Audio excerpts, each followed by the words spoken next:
এই দরবেশ শব্দটি প্রথম উচ্চারণ করেছিল জনাব আন্দালিব রহমান পার্থ। বাট এটার যে মার্কেটিংটা বা এই শব্দটিকে একেবারে সর্বসাধারণে পৌঁছে দেওয়ার জন্য যে মানুষটি বিভিন্ন সময় কাজ করেছেন তার নাম গোলাম মাওলা রন।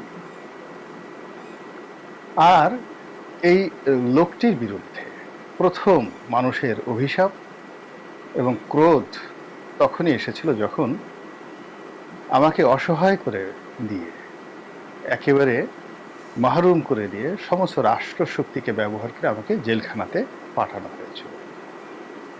আজ শেখ হাসিনাকে যেভাবে প্লেনে তুলে দেওয়া হয়েছে বা হেলিকপ্টারে দেওয়া হয়েছে, ঠিক ওই সময়টাতে বাংলাদেশের সমস্ত সম্ভাবনাগুলো আমার জন্য বন্ধ হয়ে গিয়েছিল।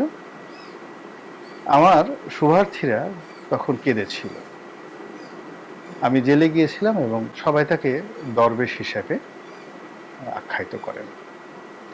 এই দরবেশ শব্দটি প্রথম উচ্চারণ করেছিল জনাব আন্দালিব রহমান পার্থ। বাট এটার যে মার্কেটিংটা বা এই শব্দটিকে একেবারে সর্বসাধারণে পৌঁছে দেওয়ার জন্য যে মানুষটি বিভিন্ন সময় কাজ করেছেন তার নাম গোলাম মাওলা রন। আর এই লোকটির বিরুদ্ধে প্রথম মানুষের অভিশাপ এবং ক্রোধ তখনই এসেছিল যখন আমাকে অসহায় করে দিয়ে, একেবারে মাহরুম করে দিয়ে সমস্ত রাষ্ট্রশক্তিকে ব্যবহার করে আমাকে জেলখানাতে পাঠানো হয়েছিল।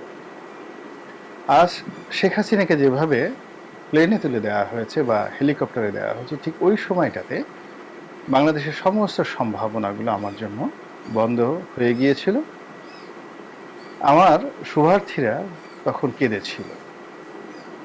আমি জেলে গিয়েছিলাম এবং